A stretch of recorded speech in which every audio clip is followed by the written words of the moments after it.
ಹೇಗಿದೆಯಾ?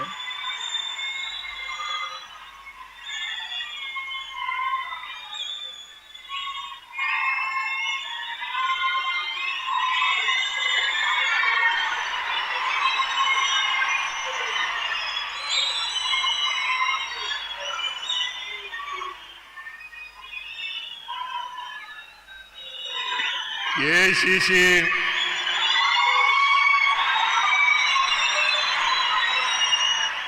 ಅಧ್ಯಕ್ಷರಾದಂತ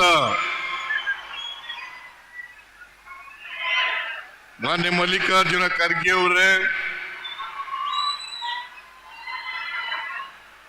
ಲೋಕಸಭೆಯಲ್ಲಿ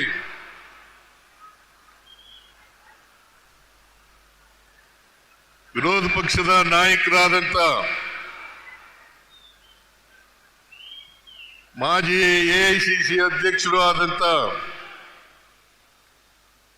ಶ್ರೀ ರಾಹುಲ್ ಗಾಂಧಿ ಅವರೇ,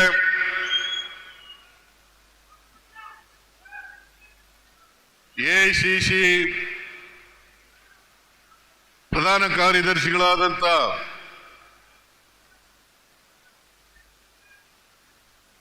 ರಾಜ್ಯಸಭೆಯ ಸದಸ್ಯರು ಆದಂತ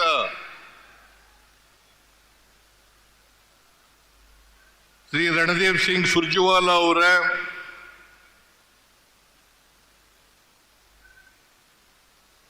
ರಾಜ್ಯದ ಕೆಪಿಸಿಸಿ ಅಧ್ಯಕ್ಷರು, ಉಪಮುಖ್ಯಮಂತ್ರಿಗಳು ಆದಂತ ಶ್ರೀ ಡಿ.ಕೆ. ಶಿವಕುಮಾರ್ ಅವರೇ,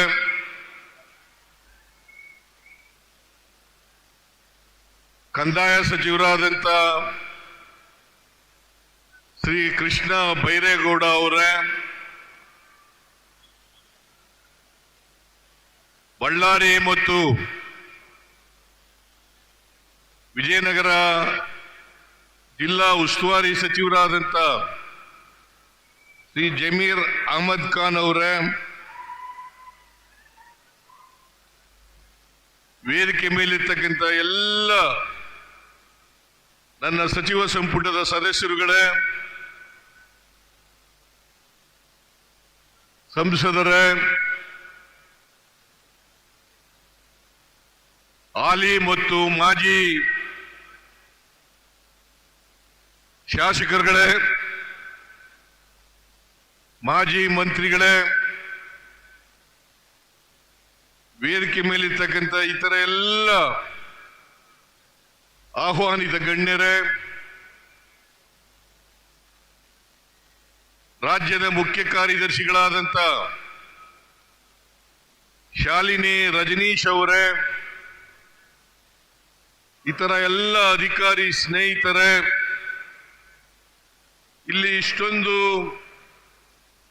ಬೃಹತ್ ಸಂಖ್ಯೆಯಲ್ಲಿ ಆಗಮಿಸಿರ್ತಕ್ಕಂಥ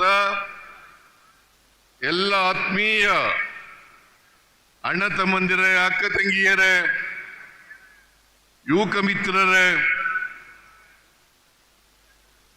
ಮಾಧ್ಯಮದ ಗೆಳೆಯರೇ,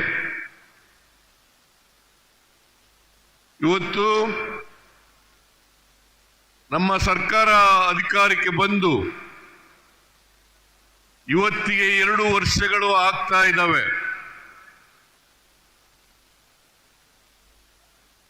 ಈ 2 ವರ್ಷಗಳ ಅವಧಿ ಪೂರೈಸಿದ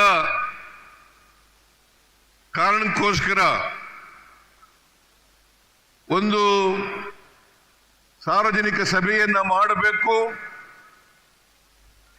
ಆ ಸಾರ್ವಜನಿಕ ಸಭೆಯಲ್ಲಿ ಕಳೆದ 2 ವರ್ಷಗಳ ಅವಧಿನಲ್ಲಿ ನಾವೇನೇನು ಜನಗಳಿಗೆ ಕೊಟ್ಟಿದ್ದೇವೆ, ನಾವೇನು ಮಾತು ಕೊಟ್ಟಿದ್ದು, ಏನ್ ಕಾರ್ಯಕ್ರಮಗಳನ್ನು ಕೊಟ್ಟಿದ್ದೇವೆ, ಯಾವುಗಳನ್ನು ಜಾರಿ ಮಾಡಿದ್ದೇವೆ, ಅವುಗಳನ್ನು ತಿಳಿಸಬೇಕು ಅಂತೇಳಿ ನಾವು ತೀರ್ಮಾನ ಮಾಡಿ ಇದನ್ನ ಹೊಸಕೋಟೆನಲ್ಲಿ ಇದನ್ನ ಮಾಡಬೇಕು ಅಂತ ತೀರ್ಮಾನ ಮಾಡಿದೋ. ಹಾಗಾಗಿ ಇವತ್ತು ಹೊಸಪೇಟೆನಲ್ಲಿ ಈ ಕಾರ್ಯಕ್ರಮ ನಡೀತಾ ಇದೆ. ಈ ಕಾರ್ಯಕ್ರಮಕ್ಕೆ ಯಶಸ್ವಿ ಆಗಲಿಕ್ಕೆ ಕೃಷ್ಣ ಬೈರೇಗೌಡ, ಜಮೀರ್ ಅಹಮದ್ ಖಾನ್ ಮತ್ತು ಹೊಸಪೇಟೆ ಕ್ಷೇತ್ರದ ಗವಿಯಪ್ಪ ಮತ್ತು ಇಡೀ ರಾಜ್ಯದ ಎಲ್ಲ ಶಾಸಕರುಗಳು, ಮಾಜಿ ಶಾಸಕರುಗಳು, ಸಂಸತ್ ಸದಸ್ಯರು ಅವರೆಲ್ಲರೂ ಕೂಡ ಶ್ರಮಪಟ್ಟು ಇಷ್ಟೊಂದು ದೊಡ್ಡ ಪ್ರಮಾಣದಲ್ಲಿ ಜನರನ್ನ ಸೇರಿಸಿ ಈ ಕಾರ್ಯಕ್ರಮವನ್ನು ಮಾಡಿದ್ದಾರೆ. ಇದರ ಯಶಸ್ಸಿಗೆ ಕಾರಣಕರ್ತರಾದಂಥ ಎಲ್ಲರಿಗೂ ಕೂಡ ಸರ್ಕಾರದ ಪರವಾಗಿ ಧನ್ಯವಾದಗಳನ್ನು ಹೇಳಲಿಕ್ಕೆ ಬಯಸ್ತಾ ಇದ್ದೇನೆ. ಈ ಕಾರ್ಯಕ್ರಮಕ್ಕೆ ಎಐಸಿಸಿ ಅಧ್ಯಕ್ಷರಾದಂಥ ಶ್ರೀ ಮಲ್ಲಿಕಾರ್ಜುನ ಖರ್ಗೆ ಅವರು ಆಗಮಿಸಿದ್ದಾರೆ, ಬಂದು ಈ ಕಾರ್ಯಕ್ರಮವನ್ನು ಉದ್ಘಾಟನೆ ಮಾಡಿದ್ದಾರೆ. ಜೊತೆಗೆ ಲೋಕಸಭೆಯಲ್ಲಿ ವಿರೋಧ ಪಕ್ಷದ ನಾಯಕರಾದಂಥ ನಮ್ಮೆಲ್ಲರ ನಾಯಕರು ಆದಂಥ ಶ್ರೀ ರಾಹುಲ್ ಗಾಂಧಿಯವರು ಗ್ರಾಮ ಕಂದಾಯ ಹಕ್ಕು ಪತ್ರಗಳನ್ನು ವಿತರಣೆ ಮಾಡಿದ್ದಾರೆ. ಅವರು ಈವರೆಗೂ ಕೂಡ ನಾನು ಸರ್ಕಾರದ ಪರವಾಗಿ ಅತ್ಯಂತ ಗೌರವಪೂರ್ವಕವಾಗಿ ಧನ್ಯವಾದಗಳನ್ನು ಈ ಸಂದರ್ಭದಲ್ಲಿ ಹೇಳಲಿಕ್ಕೆ ಬಯಸ್ತಾ ಇದ್ದೇನೆ.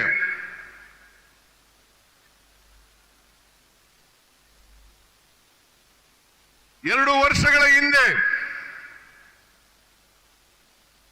ನಾವು ಈ ನಾಡಿನ ಜನರ ಮುಂದೆ ಹೋದಾಗ ಅನೇಕ ಭರವಸೆಗಳನ್ನು ಕೊಟ್ಟಿದ್ದು. ನಾವು ಪರಮೇಶ್ವರ್ ಅವರ ಅಧ್ಯಕ್ಷತೆಯಲ್ಲಿ ಒಂದು ಸಮಿತಿಯನ್ನು ರಚನೆ ಮಾಡಿದ್ದು. ಅವರು ಮ್ಯಾನಿಫೆಸ್ಟೋವನ್ನು ತಯಾರು ಮಾಡಿ ಈ ರಾಜ್ಯಕ್ಕೆ ಕೊಟ್ಟಿದ್ರು. ಆ ಮ್ಯಾನಿಫೆಸ್ಟೋ ಹೆಸರೇನಪ್ಪ ಅಂತಂದ್ರೆ ಸರ್ವ ಜನಾಂಗದ ಶಾಂತಿಯ ತೋಟ. ಸರ್ವ ಜನಾಂಗದ ಶಾಂತಿಯ ತೋಟ. ನಾವು ಆ ಮ್ಯಾನಿಫೆಸ್ಟೋನಲ್ಲಿ ಸುಮಾರು 593 ಭರವಸೆಗಳನ್ನು ಕೊಟ್ಟಿದ್ದು. 593 ಭರವಸೆಗಳನ್ನ ಆ ಮ್ಯಾನಿಫೆಸ್ಟೋ ಮೂಲಕ ಕೊಟ್ಟಿದ್ದು. ಅವುಗಳಲ್ಲಿ ಕಳೆದ 2 ವರ್ಷದಲ್ಲಿ 242 ಭರವಸೆಗಳನ್ನು ಈಡೇರಿಸಿದ್ದೇವೆ. ಉಳಿದ ಭರವಸೆಗಳನ್ನ ಮುಂದಿನ 3 ವರ್ಷದಲ್ಲಿ ಈಡೇರಿಸುತ್ತೇವೆ ಅಂತಕ್ಕಂಥ ಮಾತುಗಳನ್ನು ತಮಗೆ ಕೊಡ್ಲಿಕ್ಕೆ ಬಯಸ್ತಾ ಇದ್ದೇನೆ. ಅದ್ರ ಜೊತೆಗೆ 5 ಗ್ಯಾರಂಟಿಗಳನ್ನು ಕೊಟ್ಟಿದ್ದು. 5 ಗ್ಯಾರಂಟಿಗಳನ್ನು ಕೊಟ್ಟಿದ್ದು. ಅವು ಯಾವುದೇ ಧರ್ಮ, ಯಾವುದೇ ಜಾತಿ, ಯಾವುದೇ ಪಕ್ಷ ಇಲ್ಲದೇನೆ ಸಮಾಜದಲ್ಲಿರ್ತಕ್ಕಂಥ ಎಲ್ಲ ಬಡವರಿಗೂ ಕೂಡ ಆರ್ಥಿಕ ಸಾಮಾಜಿಕ ಶಕ್ತಿಯನ್ನು ಕೊಡಬೇಕು ಅಂತಕ್ಕಂಥದ್ದು ನಮ್ಮ ಉದ್ದೇಶ. ಹಾಗಾಗಿ 5 ಗ್ಯಾರಂಟಿಗಳನ್ನು ಕೊಟ್ಟಿದ್ದು. 5 ಗ್ಯಾರಂಟಿಗಳನ್ನ ಶಕ್ತಿ ಯೋಜನೆ, 5 ಗ್ಯಾರಂಟಿ ಯೋಜನೆಗಳಲ್ಲಿ ಶಕ್ತಿ ಯೋಜನೆ ನಾವು ಮೇ 2023 ಮೇ 20ಕ್ಕೆ ಅಧಿಕಾರಕ್ಕೆ ಬಂದು ಮೇ 20ರಲ್ಲಿ ಬಂದು ಜೂನ್ 11ನೇ ತಾರೀಕು ಮೊದಲನೇ ಯೋಜನೆಯನ್ನ ಜಾರಿಗೆ ಮಾಡೋದು. ಮೊದಲನೇ ಗ್ಯಾರಂಟಿ ಯೋಜನೆಯನ್ನ ಜಾರಿಗೆ ಕೊಟ್ಟು ಜೂನ್ 11 ಜುಲೈ ತಿಂಗಳಲ್ಲಿ 2 ಗ್ಯಾರಂಟಿ ಯೋಜನೆಗಳನ್ನು ಜಾರಿಗೆ ಕೊಟ್ಟು, ಒಂದು ಗೃಹ ಜ್ಯೋತಿ, ಎರಡನೇದು ಅನ್ನಭಾಗ್ಯ. ಗೃಹ ಜ್ಯೋತಿ ಕಾರ್ಯಕ್ರಮ, ಅನ್ನಭಾಗ್ಯ ಕಾರ್ಯಕ್ರಮ, 2 ಕಾರ್ಯಕ್ರಮಗಳನ್ನ ನಾವು ಜಾರಿ ಮಾಡಿದೋ ಜುಲೈ ತಿಂಗಳಲ್ಲಿ. ಆಗಸ್ಟ್ ತಿಂಗಳಲ್ಲಿ ಮೈಸೂರಿನಲ್ಲಿ ರಾಹುಲ್ ಗಾಂಧಿ ಅವರು ಕೂಡ ಬಂದಿದ್ರು, ಖರ್ಗೆ ಅವರು ಕೂಡ ಬಂದಿದ್ರು, DK ಶಿವಕುಮಾರ್ ಕೂಡ ಬಂದಿದ್ರು. ಅವರು ಮತ್ತೆ ಅಲ್ಲಿ ನಾವು ಈ ಗೃಹ ಲಕ್ಷ್ಮಿ ಅಂತಕ್ಕಂಥ ಕಾರ್ಯಕ್ರಮವನ್ನ ಮಾಡಿದು, ಜಾರಿ ಕೊಟ್ಟು ಜನವರಿ ತಿಂಗಳಲ್ಲಿ ಯುವ ನಿಧಿ ಕಾರ್ಯಕ್ರಮವನ್ನ ಜಾರಿ ಕೊಟ್ಟು ಒಟ್ಟು 5 ಕಾರ್ಯಕ್ರಮಗಳನ್ನ ಒಂದು ವರ್ಷದ ಅವಧಿನಲ್ಲಿ ಜಾರಿ ಕೊಟ್ಟಿದ್ದೇವೆ. ಕೊಟ್ಟ ಮಾತಿನಂತೆ ನಡ್ಕೊಂಡಿದ್ದೇವೆ.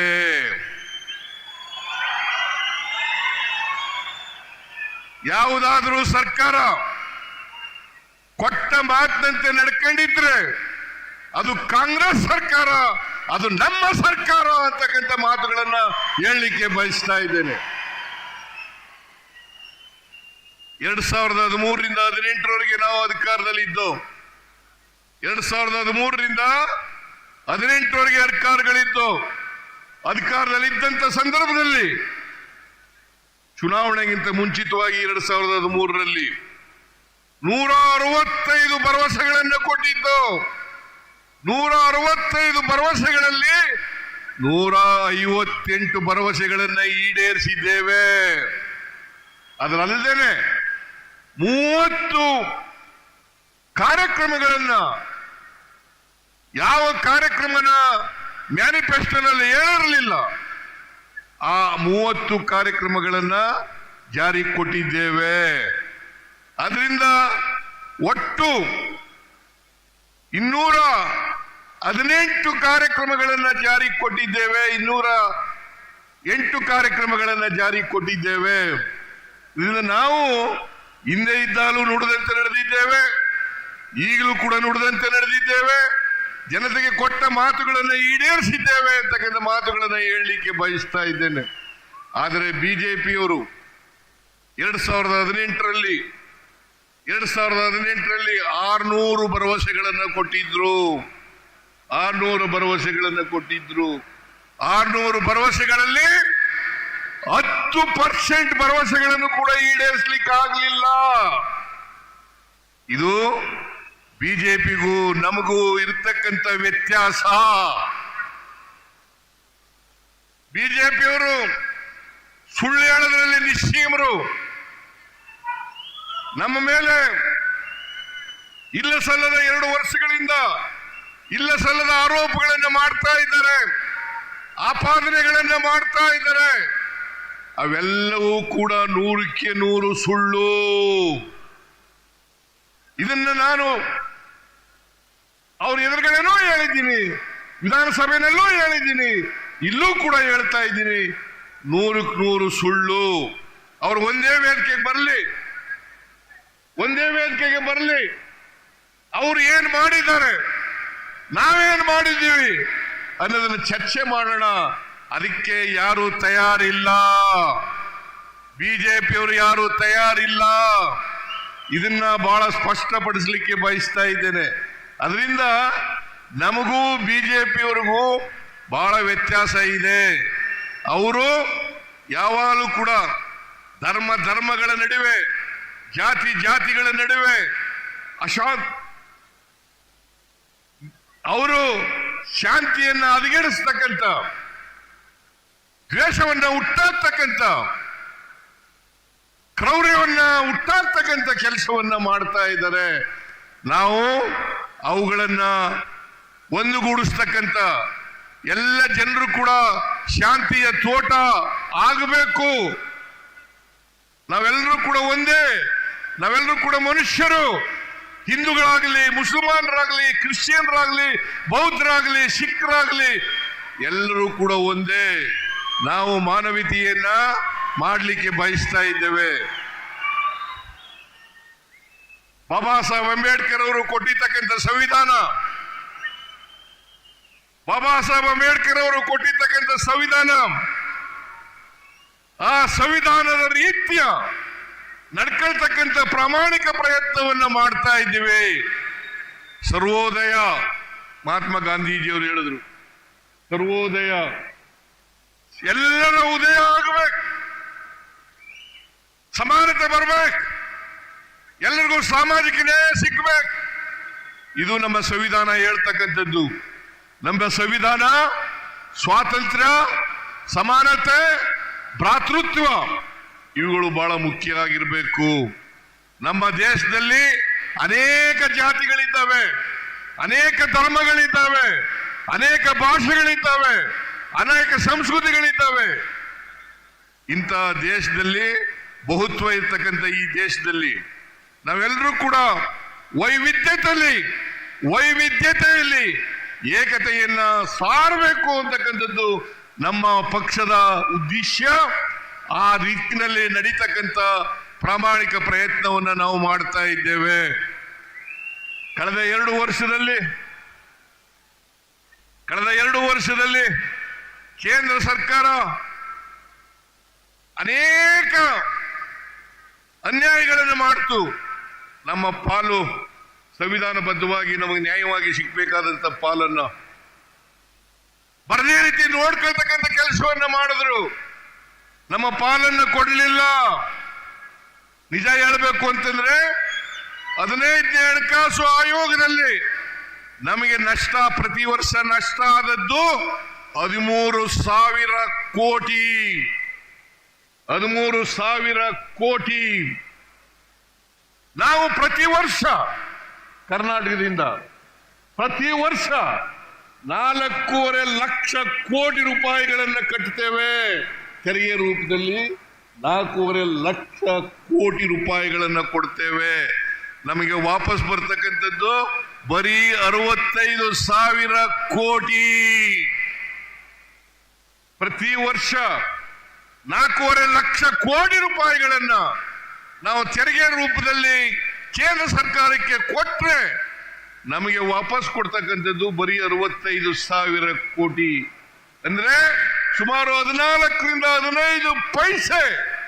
100 ರೂಪಾಯಿ 1 ರೂಪಾಯಿ ಕೊಟ್ರೆ, ನಾವು 1 ರೂಪಾಯಿ ತೆರಿಗೆ ರೂಪದಲ್ಲಿ ಕೊಟ್ರೆ ಅಥವಾ 100 ರೂಪಾಯಿ ಕೊಟ್ರೆ ನಾವು ಬರ್ತಕ್ಕಂಥದ್ದು 14ರಿಂದ 15 ರೂಪಾಯಿಗಳು ಮಾತ್ರ.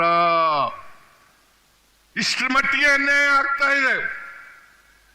ಈ ಅನ್ಯಾಯವನ್ನು ಸರಿಪಡಿಸಿ ನಮಗೆ ನ್ಯಾಯಯುತವಾದಂತ ಪಾಲನ್ನು ಕೊಡಿ. ನಾವು ಫೆಡರಲಿಸಮ್ ಅನ್ನು ಒಪ್ಕೊಂಡಿದ್ದೀವಿ. ನರೇಂದ್ರ ಮೋದಿ ಅವರು ಪದೇ ಪದೇ ಹೇಳ್ತಾರೆ ಕೋಆಪರೇಟಿವ್ ಫೆಡರಲಿಸಮ್. ಇದನ್ನೇನ ಕೋಆಪರೇಟಿವ್ ಫೆಡರಲಿಸಮ್ ಅಂತ ಕರೀಬೇಕಾ? 4.5 ಲಕ್ಷ ಕೋಟಿ ರೂಪಾಯಿಗಳನ್ನು ನಮ್ಮಿಂದ ತಗೊಂಡು ನಮಗೆ ಕೊಡ್ತಕ್ಕಂಥದ್ದು ಕೇವಲ 65,000 ಕೋಟಿ. ಮಲ್ಲೆ ನಮಗೆ ಇವರು ಸೆಂಟ್ರಲಿ ಸ್ಪಾನ್ಸರ್ಡ್ ಸ್ಕೀಮ್, ಕೇಂದ್ರ ಪುರಸ್ಕೃತ ಯೋಜನೆಗಳಲ್ಲಿ ಪ್ರತಿ ವರ್ಷ ಕಡಿಮೆ ಆಗ್ತಾ ಇದೆ. ಕಳೆದ ವರ್ಷ 24-25ರಲ್ಲಿ 46,000 ಕೋಟಿ ರೂಪಾಯಿಗಳು ನಾವು ಮತ್ತು ಕೇಂದ್ರ ಸರ್ಕಾರ ಖರ್ಚು ಮಾಡಬೇಕಾಗಿತ್ತು. ಆದರೆ ಕೇಂದ್ರದಿಂದ ಬಂದದ್ದು 22,000 ಕೋಟಿ ರೂಪಾಯಿಗೆ 18,000 ಕೋಟಿ ರೂಪಾಯಿಗಳು ಮಾತ್ರ ಬಂತು. 18,000 ಕೋಟಿ ರೂಪಾಯಿಗಳು ಮಾತ್ರ ಬಂತು. ಇನ್ನ 4,000 ಚಿಲ್ಲರೆ ಕೋಟಿ ನಮಗೆ ಬರಲಿಲ್ಲ. ನಾವು 46,000 ಕೋಟಿನಲ್ಲಿ 24,000 ಕೋಟಿ ರೂಪಾಯಿಗಳನ್ನು ನಾವು ಕೊಡ್ತೇವೆ. ನಮ್ಮ ಪಾಲನ್ನು ನಾವು ಕೊಟ್ಟಿದ್ದೀವಿ. ಆದರೆ ಕೇಂದ್ರದ ಪಾಲನ್ನು ಕೊಡ್ಲಿಕ್ಕೆ ಸಾಧ್ಯ ಆಗಲಿಲ್ಲ. ನಮಗೆ 15ನೇ ಹಣಕಾಸಿನ ಆಯೋಗದ ಶಿಫಾರಸಿನಲ್ಲಿ ಕಡಿಮೆ ಆಯ್ತು ಅಂತೇಳಿ ನಮಗೆ ಅಂದಿನ 15ನೇ ಹಣಕಾಸಿನ ಆಯೋಗದ ಅಧ್ಯಕ್ಷರಾಗಿದ್ದಂಥವರು 5,495 ಕೋಟಿ ರೂಪಾಯಿಗಳನ್ನ ಕೊಡಿ ರಾಜ್ಯಕ್ಕೆ ಅಂತೇಳಿ ಶಿಫಾರಸು ಮಾಡಿದ್ರು. ಆದರೆ 5,495 ಕೋಟಿ ರೂಪಾಯಿಗಳಲ್ಲಿ ಇವತ್ತಿನವರಿಗೆ ಒಂದು ಬಿಡುಗಾಸು ಕೂಡ ಬಂದಿಲ್ಲ. ಅದಲ್ಲದೆ ಪೆರಿಫೆರಲ್ ರಿಂಗ್ ರೋಡ್ಗೆ 3,000 ಕೋಟಿ ರೂಪಾಯಿಗಳನ್ನ ಕೊಡ್ತೀವಿ ಶಿಫಾರಸು ಮಾಡಿದ್ರು 15ನೇ ಹಣಕಾಸಿನ ಆಯೋಗ. ಪೆರಿಫೆರಲ್ ರಿಂಗ್ ರೋಡ್ಗೆ, ಬೆಂಗಳೂರಿನ ಪೆರಿಫೆರಲ್ ರಿಂಗ್ ರೋಡ್ಗೆ 3,000 ಕೋಟಿ, ಬೆಂಗಳೂರಿನಲ್ಲಿ ಇರ್ತಕ್ಕಂಥ ಕೆರೆಗಳ ಅಭಿವೃದ್ಧಿಗೆ 3,000 ಕೋಟಿ, ಒಟ್ಟು 11,495 ಕೋಟಿ ಕೊಡಬೇಕಾಗಿತ್ತು ಕೇಂದ್ರ. 11,495 ಕೋಟಿ ಕೊಡಬೇಕಾಗಿತ್ತು. ಆದರೆ 1 ರೂಪಾಯಿನೂ ಕೂಡ ಬರಲಿಲ್ಲ. ಶ್ರೀಮತಿ ನಿರ್ಮಲಾ ಸೀತಾರಾಮನ್ ಕೇಂದ್ರದ ಹಣಕಾಸಿನ ಮಂತ್ರಿ, ನಮ್ಮ ರಾಜ್ಯದಿಂದ ರಾಜ್ಯಸಭೆಗೆ ಹೋಗಿರ್ತಕ್ಕಂಥವ್ರು, ಅವರು 2023ರಲ್ಲಿ ಬಜೆಟ್ ಮಂಡಿಸಿದಾಗ ಹೇಳಿದ್ರು ಅಪ್ಪರ್ ಭದ್ರಾಗೆ 5,300 ಕೋಟಿ ರೂಪಾಯಿಗಳನ್ನು ಕೊಡ್ತೇವೆ. ಬಜೆಟ್ನಲ್ಲಿ ಘೋಷಣೆ ಮಾಡಿದ್ರು 5,300 ಕೋಟಿ ಕೊಡ್ತೇವೆ ಅಂತೇಳಿ ಘೋಷಣೆ ಮಾಡಿದ್ರು. ಆದರೆ ಬಜೆಟ್ನಲ್ಲಿ ಘೋಷಣೆ ಮಾಡಿದ್ರು ಕೂಡ 1 ರೂಪಾಯಿ ಬರಲಿಲ್ಲ. ನಿರ್ಮಲಾ ಸೀತಾರಾಮನ್ 2 ಬಾರಿ ಭೇಟಿ ಮಾಡಿದೆ, ಮನವಿ ಕೊಟ್ಟೆ, ಸ್ವಲ್ಪ ಇದನ್ನ ಬಿಡುಗಡೆ ಮಾಡಿ 5,300 ಕೋಟಿ ರೂಪಾಯಿಗಳನ್ನ ಅಂತೇಳಿ. ಅಷ್ಟೇ ಅಲ್ಲದೇನೆ ಬಸವರಾಜ ಬೊಮ್ಮಾಯಿ ಅವರು ಅಂದಿನ ಮುಖ್ಯಮಂತ್ರಿಗಳು 23-24ರಲ್ಲಿ ಮಂಡಿಸಿದಂತ ಬಜೆಟ್ನಲ್ಲಿ ಅದನ್ನು ಪುನರುಚ್ಚಾರ ಮಾಡಿದ್ರು. ಅಷ್ಟೇ ಅಲ್ಲ, ಅಪ್ಪರ್ ಭದ್ರಾ ಯೋಜನೆಯನ್ನ ರಾಷ್ಟ್ರೀಯ ಯೋಜನೆಯನ್ನಾಗಿ ಮಾಡಿಸ್ತೇನೆ ಅಂತ ಹೇಳಿದ್ರು. ಇವತ್ತಿನವರಿಗೆ ರಾಷ್ಟ್ರೀಯ ಯೋಜನೆಯೂ ಆಗ್ಲಿಲ್ಲ. 5,300 ಕೋಟಿ ರೂಪಾಯಿಗಳಲ್ಲಿ 1 ರೂಪಾಯಿನೂ ಬರಲಿಲ್ಲ. ಇದು ಕೇಂದ್ರ ಸರ್ಕಾರ ನಾವು ಮಾಡದಂತ ಅನ್ಯಾಯ. ನಾವು ಪ್ರತಿಭಟನೆ ಮಾಡಿದ್ದೀವಿ, ಸರ್ಕಾರ ಪ್ರತಿಭಟನೆ ಮಾಡಿದೆ. ಡೆಲ್ಲಿಗೆ ಹೋಗಿ ಎಲ್ಲ MLAಗಳು, MP ಗಳು, ಎಲ್ಲ ಮಂತ್ರಿಗಳು ಎಲ್ಲ ಹೋಗಿ ಪ್ರತಿಭಟನೆ ಮಾಡೋದು. ನಾವು ಮಾಡಿದ್ರೆ ಸಾಲದು. ಈ ರಾಜ್ಯದ ಜನ ಈ ಅನ್ಯಾಯವನ್ನ ಪ್ರತಿಭಟಿಸಬೇಕು. ಕೇಂದ್ರ ಸರ್ಕಾರಕ್ಕೆ ಒತ್ತಾಯವನ್ನ ಹಾಕಬೇಕು. ಇವತ್ತಿನವರಿಗೆ ಬಿಜೆಪಿಯವರಾಗ್ಲಿ JDSನವರಾಗ್ಲಿ ಒಂದು ಶಬ್ದ ಬಾಯಿನಿಂದ ಹೇಳಿಲ್ಲ.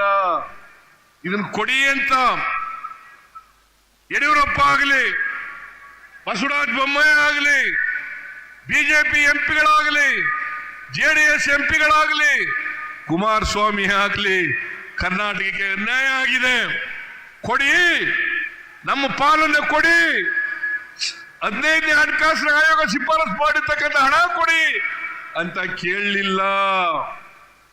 ಇದನ್ನ ತಾವೆಲ್ಲ ಕೂಡ ಅರ್ಥ ಮಾಡ್ಕೋಬೇಕಾಗ್ತದೆ. ಬಿಜೆಪಿಗೆ ತಕ್ಕ ಪಾಠವನ್ನ ಕಲಿಸ್ತಕ್ಕಂಥ ದಿನಗಳು ನಿಮಗೆ ಮುಂದೆ ಬಂದೇ ಬರ್ತವೆ. ಅದನ್ನ ಮಾಡಬೇಕು ಅಂತಕ್ಕಂಥದ್ದು ನನ್ನ ಕಳಕಳಿಯ ಮನವಿ ಅಂತಕ್ಕಂಥ ಮಾತುಗಳನ್ನು ಹೇಳಲಿಕ್ಕೆ ಬಯಸ್ತಾ ಇದ್ದೇನೆ. 2013ರಲ್ಲಿ 2018ರಲ್ಲಿ ಸಮ್ಮಿಶ್ರ ಸರ್ಕಾರ ರಚನೆ ಆಯಿತು. ಅದನ್ನ ಬುಡಮೇಲು ಮಾಡಿ ಆಪರೇಷನ್ ಕಮಲದ ಮೂಲಕ ಬುಡಮೇಲು ಮಾಡಿ ಅಧಿಕಾರಕ್ಕೆ ಬಂದ್ರು. ಯಡಿಯೂರಪ್ಪ ಅಧಿಕಾರಕ್ಕೆ ಬಂದ್ರು. ಇವತ್ತು ಕುಮಾರಸ್ವಾಮಿನವ್ರ ಜೊತೆ ಸೇರ್ಕೊಂಡಿದ್ದಾರೆ. ಅವ್ರಿಗೆ ಯಾವತ್ತೂ ಕೂಡ ಕರ್ನಾಟಕದ ಜನತೆ ಆಶೀರ್ವಾದವನ್ನ ಮಾಡಿಲ್ಲ. 2008 ಇರ್ಬೋದು, 2018 ಇರ್ಬೋದು, ಹಿಂಬಾಗಲಿಂದ ಅಧಿಕಾರಕ್ಕೆ ಬಂದಿದ್ದಾರೆ ಹೊರತು ಅವರು ಜನರ ಆಶೀರ್ವಾದವನ್ನ ಪಡೆದು ಅಧಿಕಾರಕ್ಕೆ ಬಂದಿಲ್ಲ. 2019ರಲ್ಲೂ ಕೂಡ ಸಮ್ಮಿಶ್ರ ಸರ್ಕಾರವನ್ನ ಬೀಳಿಸಿ ಮಿಸ್ಟರ್ ಯಡಿಯೂರಪ್ಪನವರು ಮುಖ್ಯಮಂತ್ರಿ ಆದರು. ಅವರು 2 ವರ್ಷ ಇದ್ರು. ಆಮೇಲೆ ಬಸವರಾಜ ಬೊಮ್ಮಾಯಿ ಮುಖ್ಯಮಂತ್ರಿ ಆದರು. ಅವರು 1 ವರ್ಷ 10 ತಿಂಗಳು ಇದ್ರು. ಅವ್ರು ಯಾರು ಕೂಡ ಕರ್ನಾಟಕದಲ್ಲಿ ಅವರು ಹೇಳಿದಂತ ಒಂದು ಭರವಸೆಯನ್ನು ಕೂಡ ಈಡೇರಿಸಲಿಕ್ಕೆ ಹೋಗಲಿಲ್ಲ.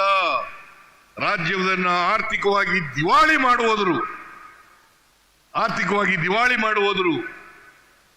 ಸಮಾಜದಲ್ಲಿ ವಿಷಬೀಜವನ್ನ ಬಿತ್ತಿ ಮಾನವೀಯತೆಯನ್ನ ಹಾಳು ಮಾಡತಕ್ಕಂಥ ಕೆಲಸವನ್ನ ಮಾಡಿದ್ರು. ಅಷ್ಟೇ ಅಲ್ಲ, ಅವರ ಸರ್ಕಾರ ಇದ್ದಾಗ 2,70,000 ಕೋಟಿ ರೂಪಾಯಿಗಳಿಗೆ ದುಡ್ಡಿಲ್ದೇನೆ ಮಂಜೂರಾತಿ ಕೊಟ್ಬಿಟ್ರು. ದುಡ್ಡನ್ನ ಕೊಡ್ಲಿಲ್ಲ, ಕೆಲಸ ಪ್ರಾರಂಭ ಮಾಡಿದ್ರು, ಆದ್ರೆ ಲಂಚ ಮಾತ್ರ ಹೊಡೆದ್ರು.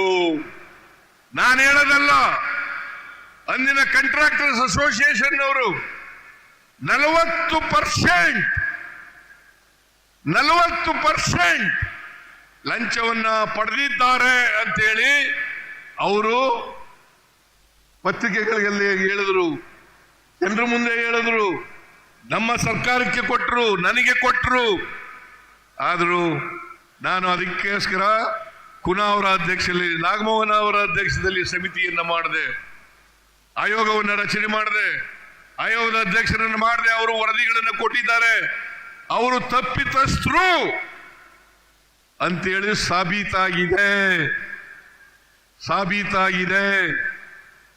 ಅದ್ರ ಜೊತೆಗೆ 1,66,000 ಕೋಟಿ ರೂಪಾಯಿಗಳಿಗೆ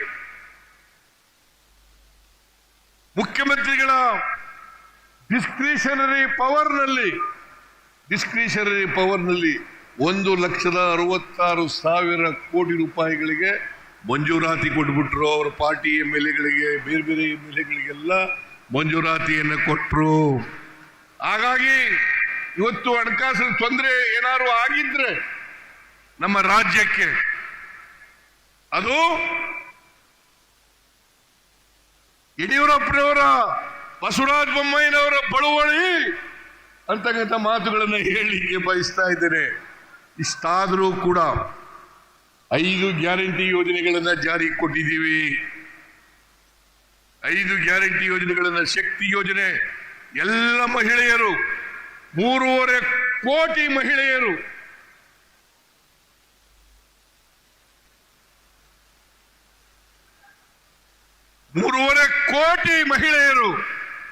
ಶಕ್ತಿ ಯೋಜನೆ ಮೂಲಕ ಸರ್ಕಾರಿ ಬಸ್ಸುಗಳಲ್ಲಿ ಫ್ರೀಯಾಗಿ ಓಡಾಡ್ತಾ ಇದ್ದಾರೆ.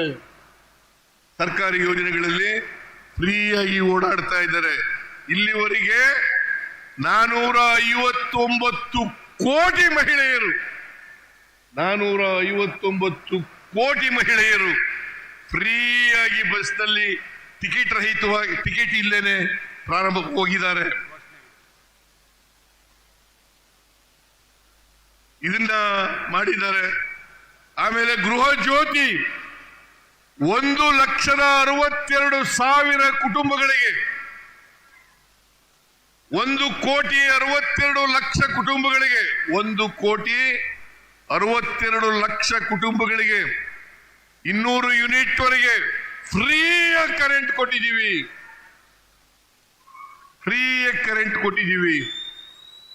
ಅಷ್ಟೇ ಅಲ್ಲ, 1,22,00,000 ಕುಟುಂಬಗಳಿಗೆ, ಮನೆ ಯಜಮಾನಿಗೆ 2,000 ರೂಪಾಯಿ ಅದನ್ನ ಕೊಡ್ತಕ್ಕಂಥ ಕೆಲಸವನ್ನ ಮಾಡಿದ್ದೇವೆ.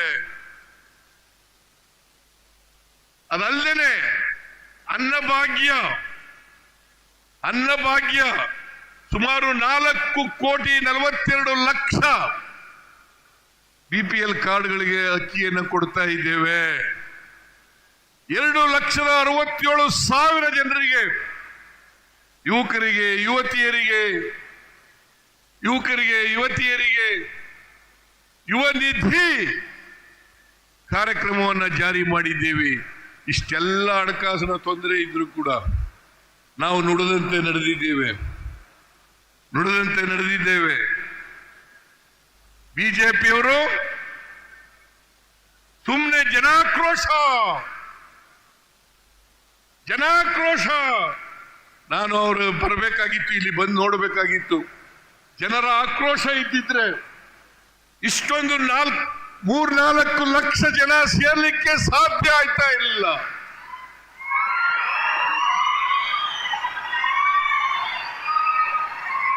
ಜನಗಳಿಗೆ ಸಂತೋಷ ಇದೆ, ಜನಗಳಿಗೆ ನೆಮ್ಮದಿ ಇದೆ, ಜನಗಳಿಗೆ ನಾವು ನುಡಿದಂತೆ ನಡೆದಂತ ಸರ್ಕಾರ ಅಂತಕ್ಕಂಥದ್ದು ಅರಿವಾಗಿದೆ. ಅದರಿಂದ ಯಾವ ಆಕ್ರೋಶನೂ ಇಲ್ಲ. ಇವತ್ತೇನಾದ್ರೂ ಬೆಲೆ ಏರಿಕೆ ಆಗಿದ್ರೆ ಬೆಲೆ ಏರಿಕೆ ಆಗಿದ್ರೆ, ಎಲ್ಲ ರಾಜ್ಯಗಳಲ್ಲಿ ಬೆಲೆ ಏರಿಕೆ ಆಗಿದ್ರೆ, ಅದಕ್ಕೆ ನರೇಂದ್ರ ಮೋದಿಯವರ ಕೇಂದ್ರ ಸರ್ಕಾರ ಕಾರಣ ಅಂತಕ್ಕಂಥದನ್ನ ಹೇಳಲಿಕ್ಕೆ ಬಯಸ್ತಾ ಇದ್ದೇನೆ. ಇವತ್ತು ಪೆಟ್ರೋಲ್, ಡೀಸೆಲ್, ಗ್ಯಾಸ್, ಗೊಬ್ಬರ, ನಾನು ಒಂದು ಮಾತನ್ನ ಹೇಳಲಿಕ್ಕೆ ಬಯಸ್ತಾ ಇದ್ದೇನೆ. 2014ರಲ್ಲಿ 10 ತೊಲಾ ಚಿನ್ನ 28,000 ರೂಪಾಯಿ. ಇವತ್ತೆಷ್ಟಿದೆ ಚಿನ್ನ? 95,000 ರೂಪಾಯಿ. ಬೆಳ್ಳಿ 43, 1 kg ಬೆಳ್ಳಿಗೆ 43,000 ರೂಪಾಯಿ ಇತ್ತು. ಇವತ್ತು 94,000 ರೂಪಾಯಿ. ನರೇಂದ್ರ ಮೋದಿಜಿ, ಗ್ಯಾಸ್ ಬೆಲೆ 2014ರಲ್ಲಿ 414 ರೂಪಾಯಿ. 414 ರೂಪಾಯಿ. ಇವತ್ತು 879 ರೂಪಾಯಿ. 1,000 ರೂಪಾಯಿನೂ ಮುಟ್ಟಿತ್ತು. 1,000 ರೂಪಾಯಿ ಮುಟ್ಟಿತ್ತು. ಈಗ ಕಡಿಮೆ ಆಗಿದೆ. ಡಾಲರ್ಸ್ ಬೆಲೆ, ನಮ್ಮ ರೂಪಾಯಿ ಬೆಲೆ, ಅವತ್ತು ಡಾಲರ್ಸ್ ಬೆಲೆ 2014ರಲ್ಲಿ 59 ರೂಪಾಯಿ ಇತ್ತು. ಇವತ್ತು 87 ರೂಪಾಯಿ. 87 ರೂಪಾಯಿ. ಹೇಳ್ತಾ ಇದ್ರು ಭಾರತೀಯ ಜನತಾ ಪಕ್ಷದ ಚೇಲಾಗಳು, ನರೇಂದ್ರ ಮೋದಿಯವರ ಚೇಲಾಗಳು, ಕರ್ನಾಟಕದಲ್ಲಿರ್ತಕ್ಕಂಥ ಚೇಲಾಗಳು ಹೇಳ್ತಾ ಇದ್ರು ಏನಂತ, ನಾವು $1ಗೆ $1 ಮಾಡ್ತೇವೆ, $1ಗೆ $1 ಮಾಡ್ತೇವೆ ಅಂತ ಹೇಳಿದ್ರು. ಇವತ್ತು 59 ರೂಪಾಯಿ ಇದ್ದದ್ದು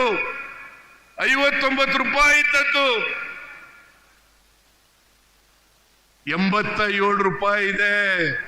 ಪೆಟ್ರೋಲ್, ಡೀಸೆಲ್, ಗ್ಯಾಸ್ ಇವತ್ತು ಇಂಟರ್ನ್ಯಾಷನಲ್ ಮಾರ್ಕೆಟ್ನಲ್ಲಿ ಕಚ್ಚಾ ತೈಲದ ಬೆಲೆ ಕಡಿಮೆ ಆಗಿದ್ರು ಕೂಡ, ಮನಮೋಹನ್ ಸಿಂಗ್ ಅವರು ಪ್ರಧಾನಮಂತ್ರಿ ಆಗಿದ್ದಾಗ ಸುಮಾರು $125 ಒಂದು ಬ್ಯಾರಲ್ಗೆ, $125 ಒಂದು ಬ್ಯಾರಲ್ಗೆ ಹೋಗಿತ್ತು. ಆದರೆ ಈಗ $65 ಒಂದು ಬ್ಯಾರಲ್ಗೆ. ಅದು ಜನಗಳಿಗೆ ವರ್ಗಾವಣೆ ಆಗಲಿಲ್ಲ. ಹಾಗಾಗಿ ಎಲ್ಲ ಆಹಾರ ಪದಾರ್ಥಗಳು ಗಗನವನ್ನು ಮುಟ್ಟತಕ್ಕಂಥ ಕೆಲಸ ಆಯಿತು. ಇಲ್ಲಿ ಬಿಜೆಪಿಯವರು ತಮಟೆ ಹೊಡಿತಾ ಇದ್ದಾರೆ. ಏನಂತ? ಜನಾಕ್ರೋಶ ಬೆಲೆ ಏರಿಕೆ ವಿರುದ್ಧ. ಇವತ್ತು ಕೂಡ ಪ್ರಜಾವಾಣಿ ಪತ್ರಿಕೆಯಲ್ಲಿದೆ. ನಾವು ಬೆಲೆ ಏರಿಸಿದ್ದೀವಿ ಅಂತೇಳಿ.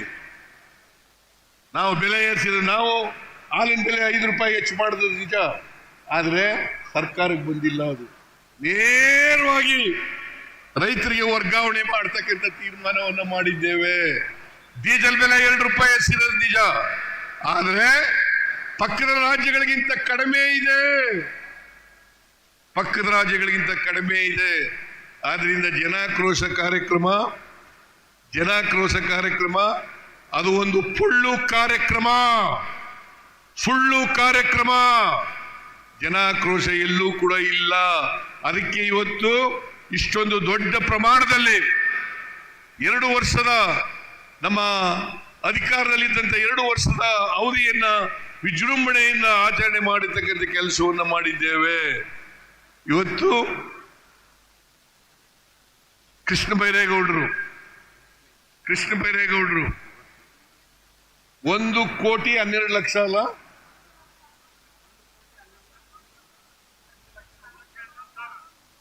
1,11,111 ಎಲ್ಲ ಒಂದೊಂದೇ ಮಾಡ್ಬಿಟ್ಟಿದೀಯ. 1,11,111 ಹಕ್ಕು ಪತ್ರಗಳನ್ನು ವಿತರಣೆ ಮಾಡಿದ್ದೇವೆ. ಇದನ್ನ 2015-16ರಲ್ಲಿ ನಾನು ಒಂದು ಸಮಿತಿಯನ್ನ ಮಾಡಿದ್ದೆ. ಆ ಸಮಿತಿ ವರದಿ ಕೊಟ್ಟ ಮೇಲೆ ಸಮಿತಿ ವರದಿ ಕೊಟ್ಟ ಮೇಲೆ ಕಾಗೋಡು ತಿಮ್ಮಪ್ಪನವರು ರೆವಿನ್ಯೂ ಮಂತ್ರಿ ಆಗಿದ್ರು. ಅವ್ರಿಗೆ ಹೇಳಿದೆ, ನಾವು ಹೇಗೆ ದೇವರಾಜ ಅರಸರವರು ಉಳುವವನೇ ಭೂಮಿ ಒಡೆಯ ಅಂತ ಮಾಡಿದ್ದಾನೆ, ಅದೇ ರೀತಿನಲ್ಲಿ ವಾಸಿಸುವವನೇ ಮನೆ ಒಡೆಯ ಅಂತೇಳಿ ಮಾಡಬೇಕು ಅಂತೇಳಿ ತೀರ್ಮಾನ ಮಾಡಿ ಅವತ್ತು ಕಂದಾಯ ಇಲಾಖೆಗೆ ನಾವು ರೆವಿನ್ಯೂ ಆಕ್ಟ್ಗೆ ತಿದ್ದುಪಡಿಯನ್ನು ತಗೊಬರ್ತಕ್ಕಂಥ ಕೆಲಸವನ್ನು ಮಾಡೋದು.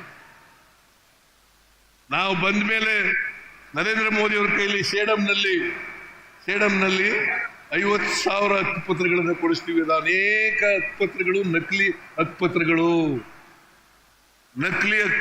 ನಾವು ಇವತ್ತು ಕೊಟ್ಟಿರ್ತಕ್ಕಂಥ ಹಕ್ಕುಪತ್ರ ಇದೆಯಲ್ಲ, ಇದು ಯಾವುದು ನಕಲಿ ಅಲ್ಲ, ಇದು ಬದಲಾವಣೆ ಮಾಡಲಿಕ್ಕೂ ಸಾಧ್ಯ ಇಲ್ಲ ಅಂತ ಹಕ್ಕುಪತ್ರಗಳನ್ನು ನಾವು ಕೊಟ್ಟಿದ್ದೀವಿ. ತಾಂಡಗಳು, ಹಟ್ಟಿಗಳು, ಮಜರೆಗಳು, ಆಮೇಲೆ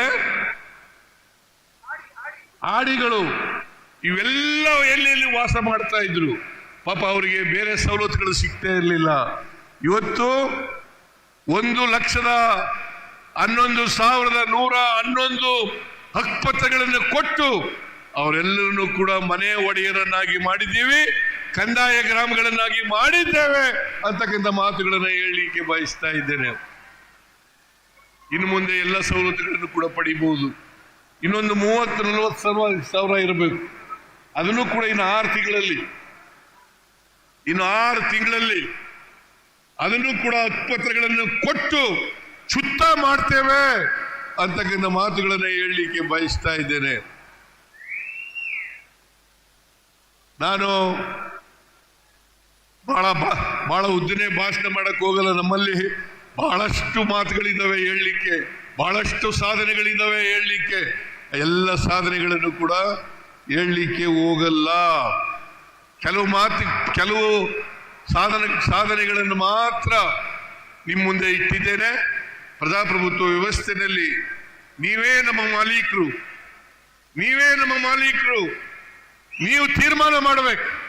ಯಾರು ಕೊಟ್ಟ ಮಾತಿನಂತೆ ನಡ್ಕೊಳ್ತಾರೆ, ಯಾರು ಕೊಟ್ಟ ಮಾತಿನಂತೆ ನಡ್ಕೊಳ್ಳಲ್ಲ ಅಂತಕ್ಕಂಥದನ್ನ ತೀರ್ಮಾನ ಮಾಡಬೇಕಾಗ್ತದೆ ಅಂತ ಹೇಳ್ತಾ, ಇವತ್ತು ಕೃಷ್ಣ ಬೈರೇಗೌಡರು, ಜಮೀರ್ ಅಹಮದ್ ಖಾನ್ ಅವರು ಮತ್ತು ಗವಿಯಪ್ಪನವರು ಮತ್ತು ಎಲ್ಲ ಈ ಜಿಲ್ಲೆಯ MP ತುಕಾರಾಮ್ ಅವರು, ಎಲ್ಲ MLAಗಳು, ನಾಗೇಂದ್ರ ಅವರು ಮಾಜಿ ಮಂತ್ರಿ, ಆಮೇಲೆ ಎಲ್ಲ ರಾಜ್ಯದ ಎಲ್ಲ MLAಗಳು ಕೂಡ ಈ ಕಾರ್ಯಕ್ರಮ ಯಶಸ್ವಿ ಆಗಲಿಕ್ಕೆ ಶ್ರಮಿಸಿದ್ದಾರೆ. ಅವರೆಲ್ಲರಿಗೂ ಕೂಡ ಧನ್ಯವಾದಗಳನ್ನು ಹೇಳಿ, ನಿಮಗೆಲ್ಲ ಧನ್ಯವಾದಗಳನ್ನು ಹೇಳಿ ನನ್ನ ಮಾತುಗಳನ್ನು ಮುಗಿಸ್ತೇನೆ.